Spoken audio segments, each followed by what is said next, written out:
Biddy biddy bum bum. Ba-da ba da ba dum bum. Woo!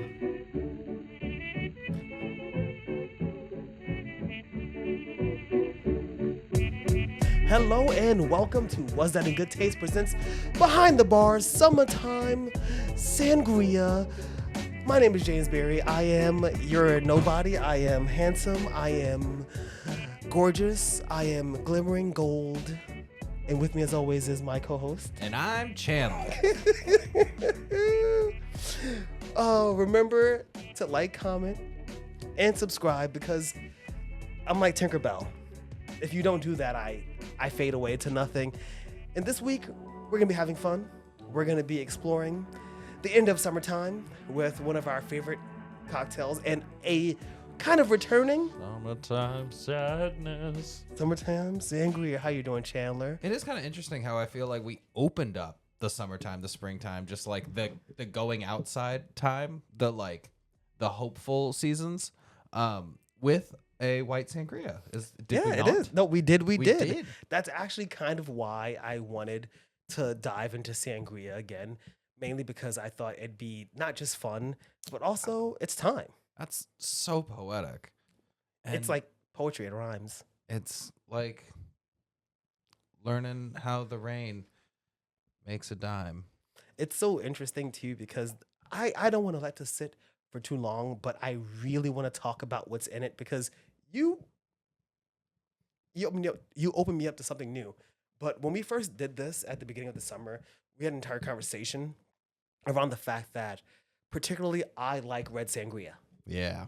I don't know if you remember that. We were like, oh, I like red sangria.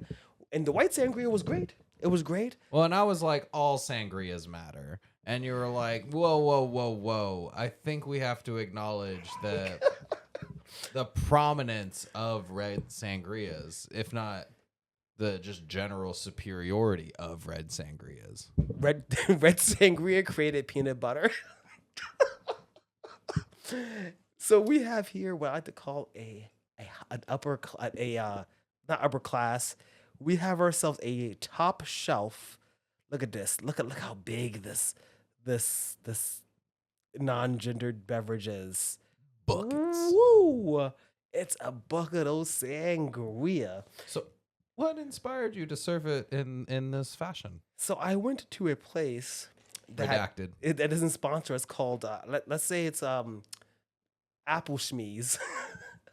And they have a $10 cocktail that comes in this bucket that is a Long Island iced tea. And is that because we are on the island of Long? No, it's because of Okay. football season. Oh, neat. That's Which is why you're proud of it. Okay, I'll acknowledge. These buckets were acquired from said restaurant and had branding from a certain company on it. redacted. Redacted, Look back to our episode from 2021, the Superb Bowl, Redacted. for understanding. And I just really wanted to get sloshed and have sangria. I thought it'd be fun. And I think that I'm be frank with you. I think that one of the big issues is that when we do cocktails here, as opposed to in a bar, we sometimes go a little heavy, right? Mhm. And I was like, oh man, if we do this, we might end up drinking a little too much. So instead, I thought we should mix sugar and fortifying agent and wine, and then I should drink that instead. Was that a good decision, Chandler? I believe so. Why spend millions of dollars on a restaurant chain over the course of your life when you can just be buying your booze at home and stealing the drinkware that they have in the restaurant? I'm not gonna say nothing, but if you look back, there's a lot of drinkware here that came from somewhere that's not here. We thrifted it. Okay, I'm starting to divulge this. I'm starting to get into this sangria. Redacted. So what's the wine in this? Because that's the thing is that I'm gonna be honest. I usually go for the cheapest and the Well, sweetest. I am so glad you asked about this wine. We're using a premium Boda Box Nighthawk Black Dark Malbec from Argentina. Boda Box is known for such favorites as there's Chardonnay, a Pinot Grigio, a Sauvignon Blanc, as well as many others. I'm a big fan of Boda Box. One of the cool things about box wine is it doesn't aerate or what is it? Turn as Yeah, it doesn't easily. it doesn't aerate. So since the air is not getting into it, the aeration is not happening, which means that the volatile agents inside of the wine aren't being exposed to oxygen, which causes them to undergo chemical change. We got a whole 30 days with this box of wine before it becomes cooking wine, which there's a lot of buckets you can get out of 3 liters. Is that a 3 liter? I think so. Yeah, It is 3 liters. Woo. that is a 3 liter. For reference, Woo. that's 4 regular bottles of wine because it's 2 magnums. The magnum is one and a half. That's a lot. It's a lot of juice. And earlier in this summer, I was partaking in a fun drink that featured this very Malbec and Guaraná. I think, I've mentioned that, right? What was it? It was a Brazilian soda. That's like Oh yeah. You've mentioned it on the pod as well. kind of like a cream soda, kind of like a slightly berry-y. It's like if you made like a Shirley Temple with a cream soda in a soda form, like a premix. That's hot. Very good. Mixed it with this Malbec. It was the wine spritz of the century, and I feel like this is paying homage to that cocktail in a way. Because what is a sangria other than just kind of a wine spritz with some fruit in it? That's really those are the main things. You need wine. You need a little sweetener, maybe a little fortifier, which we'll get into what we use as the fortifying ingredient. And then it's just got to have fresh fruit or frozen fruit. I like using frozen fruit. Want to know why? Why? Because frozen fruit tends to have a little bit more osmosis with the flavors of the liquids that it's submerged in or that it thaws into. It's true. I just happened to not want to do that, and I just had some fruit left over in the house, which is the second best way, probably, or probably the best way. Take what you have. I was kind of thinking recently, the best food, like restaurants have such better food than if you make something like home cooked sometimes because they use leftovers. And like when you just give things the opportunity to kind of blend flavors and at least break down just a little bit, like the cell walls and stuff, things get so much better when you just give that little extra element of time. And we talk a lot about like, oh, it's a fresh baked thing, or it's like everything's all about like how fresh something is and how new it is. Sometimes you need to give it like 3 to 5 months to let the flavors fully come in. 3 to 5 months.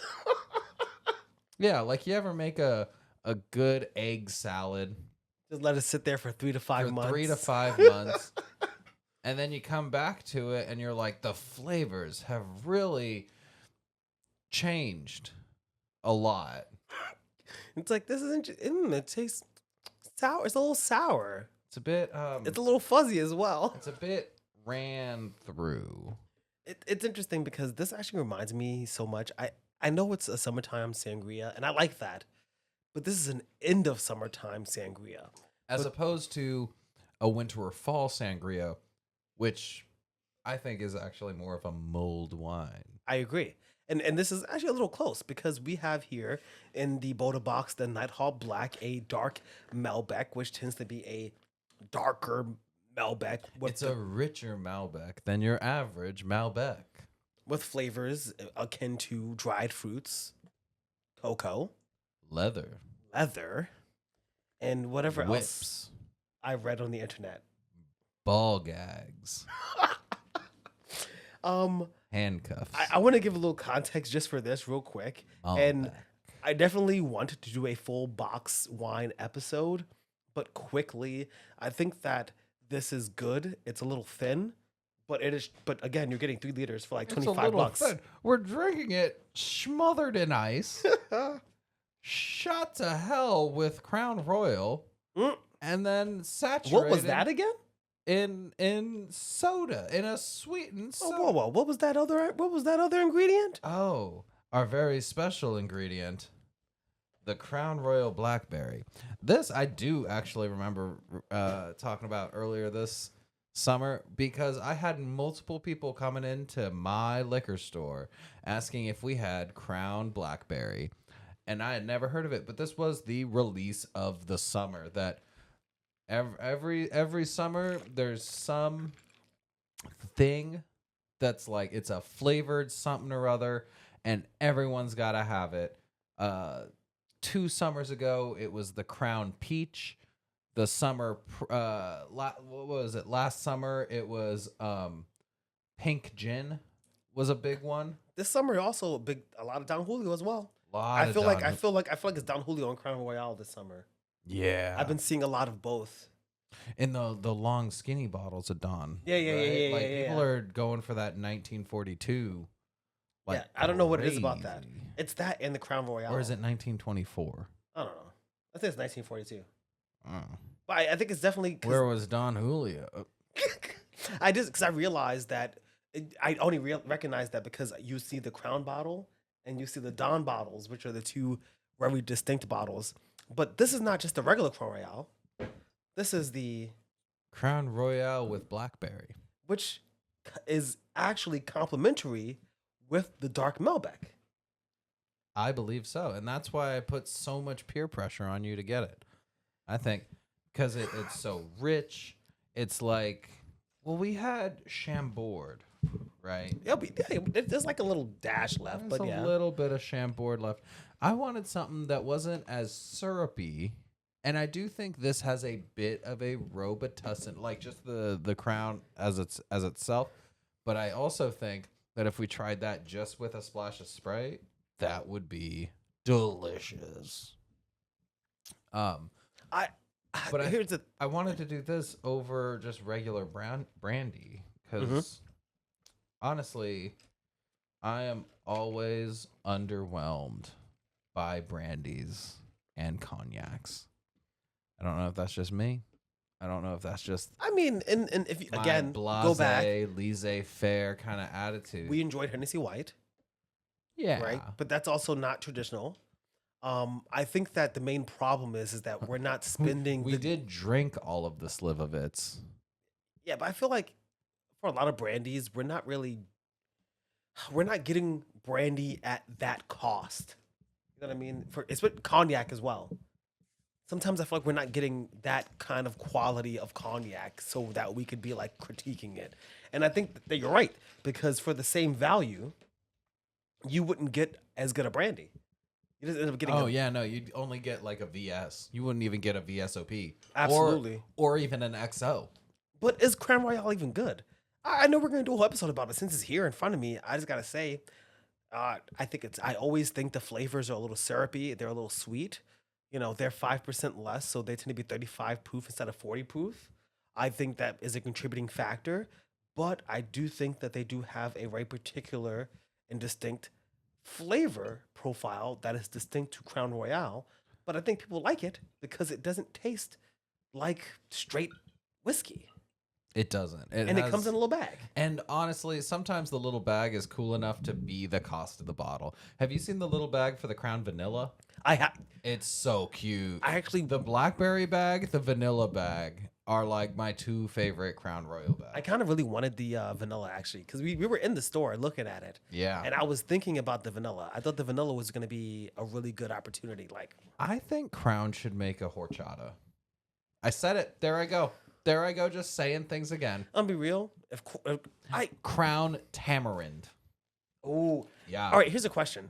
Is Crown, because I don't know this, okay? Is Crown, like, people love it. But, like, is this high quality? This is out of my realm, this Canadian whiskey. Out of your realm? It's like an 8-hour drive away. Yeah. Oh, my God. The Canadian whiskey game is just, I'm not familiar with it. I think it is the...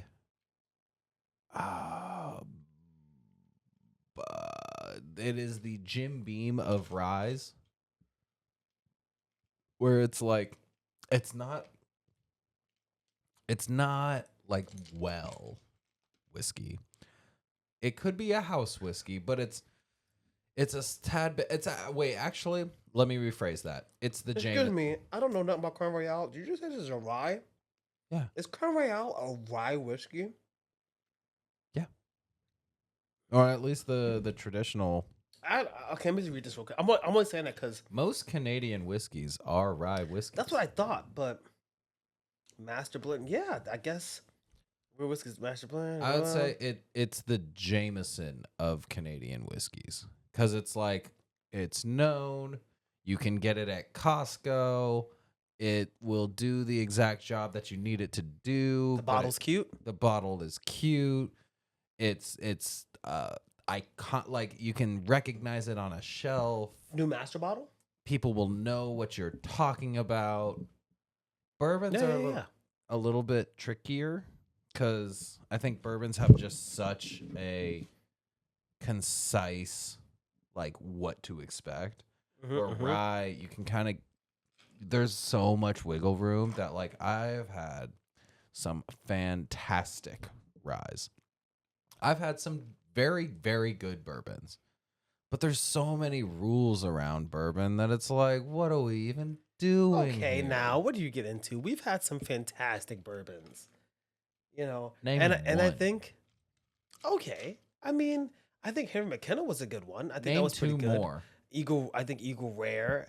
I think Eagle Rare was because it's very nice. It's very sweet. It has this really very strong vanilla profile. Okay. One more, another bourbon. Mm-hmm. I'm thinking because I'm not trying to go too expensive because I think that's the problem with bourbon. So I'll say that I like the John L. Pepper 1776 because you have two options. You have the overproof one at 100 proof. That's a rye. Right. You're right. The other one, sorry, I'm right. The bourbon is good. The bourbon is very good though. The bourbon is and The bourbon is tell passable. me that's not a good range. For the sake of the bit, you're wrong. That's- and I'm going to be condescending about it. And That I'm- is a passable bourbon. yes, and how do I yes and that? You're right. You don't. You sometimes yes anding isn't agreeing. God but damn it. But it's yes anding the character. God, and you know what? You said that, but you didn't say that when you bought like 3 bottles of. First of all, we've had collectively like 3 magnums of Eagle Rare. We've drank like 5 bottles of Henry McKenna gleefully with joy on the podcast. I've seen you with that bottle of high rye bullet in your hand. I've seen Or you what is it? Redemption. the redemption. First of all, you were like, oh my god. First of all, fuck you. You're like, oh my god. Actually, redemption bourbon's great. I like redemption bourbon a lot. First of all, when we had the Lord Overhaul, you were like, whoa, this is also really good. Old This is- Overholt's a rye too, bitch. No, it's not. Yaha. It is not. I'm telling you. Are you thinking of Old Granddad? Because that's a bourbon that I fuck with. Also, buckets are too big for serving alcohol in. You don't need to be drinking out of a bucket. No, dude. Hold on. This is bigger than when we did the goldfish things. They're the Behind the bar, you know what it is? Yeah. It's a, we do us, you do you. Oh, that's a good closeout. So I just want to, because this is our end of, holy shit. This is our end of summer sangria. Wrap it up. Our summertime sadness. 8 minutes. Let's go. Clack, clack, clack, clack. How did you know it was the end of summer? What was the sign that told you, hey, Absolute and utter fear. sun's going And down? the realization that my unemployment ends at the beginning of next year in February. The absolute and utter terror of that. The fact that my partner is going back to college and school has started and school starts in the fall School does start in the fall. because we haven't gone fishing and I'm starting to fear that fishing is done. Fishing's never done. I don't know. Look, the fish don't die; they just multiply. They lay babies kids. It's a black reference. I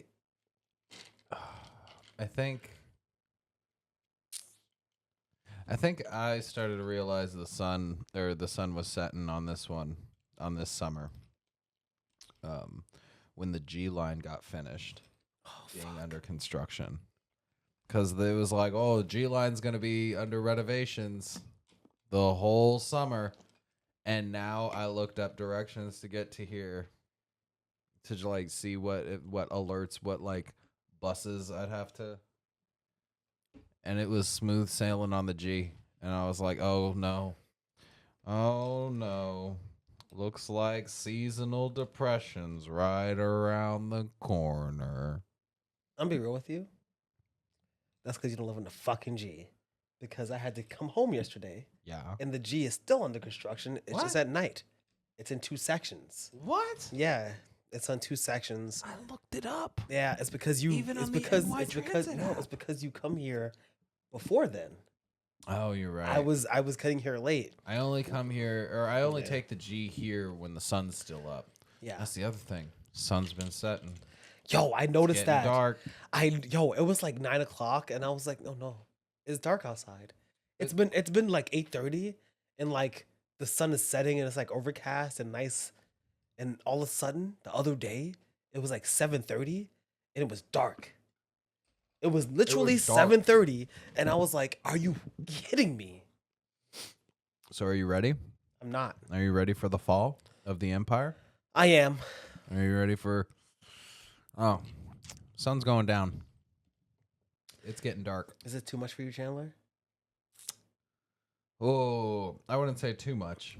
I'd just say maybe To be fair- we put the cart before the horse. To be fair, it is mostly wine And with one shot Mm, and a little and of Crown. and one shot and And some that's Sprite and a little simple syrup. Because honestly, I think actually this is a dark sangria This instead is of a red or this a white. This is a midnight sangria. Midnight. I like that. This is a midnight sangria. I would serve this at a party. I Yeah. would serve this at a at some sort of like, I don't know, equinox type party, like a harvest festival type party. I can see on the inside all of the labels for all of these licensed Redacted. brands that are extremely distinct and would get me sued if I showed it. So does that mean we can't drink all of this? Otherwise, then the labels will be... No, we can. All right. How much time we got left? Well, what do you even think about the sangria? You want to race? What do you think about the sangria? I think it's delicious. I think it's so crushable. I like And it. I think it's going to get me in trouble. It's a little darker. Okay, here's the thing. Red sangria, jammy, sweet, right? Fruity. White sangria, the same thing, a little brighter.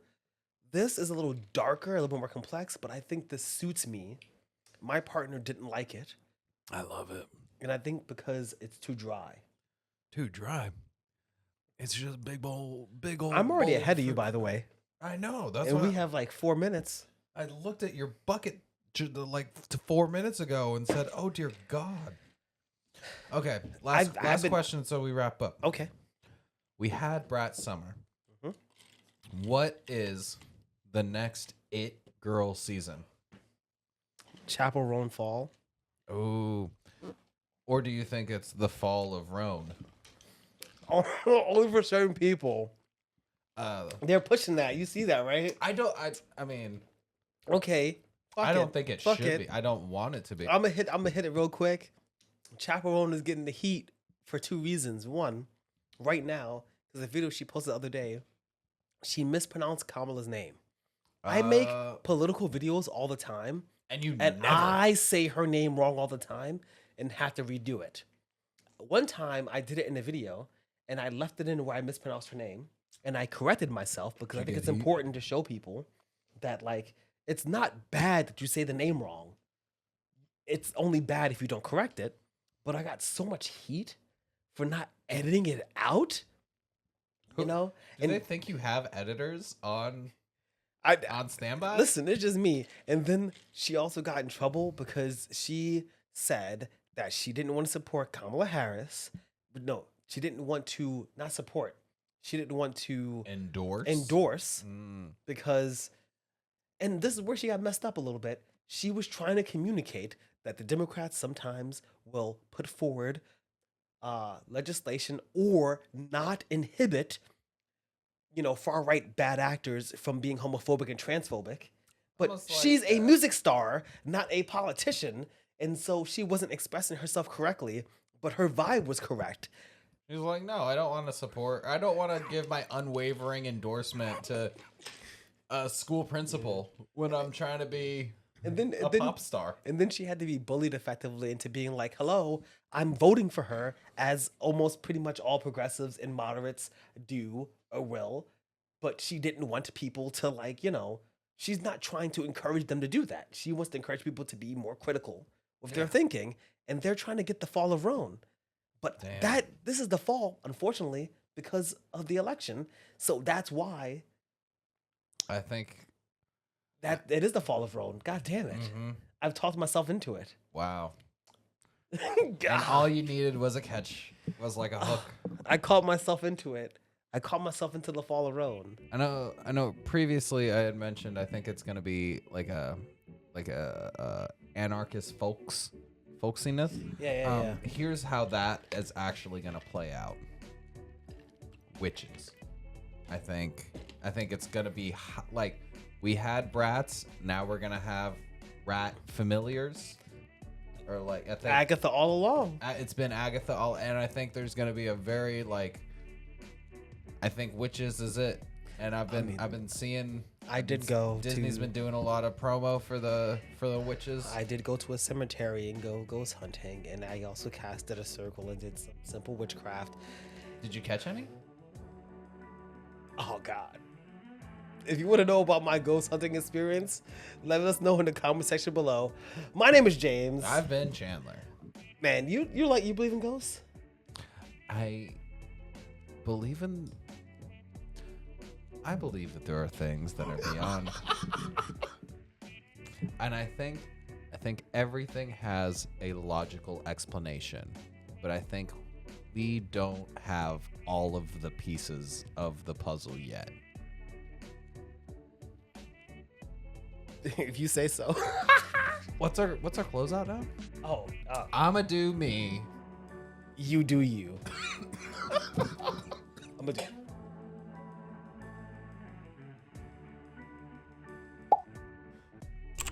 Yeah. This is actually really good.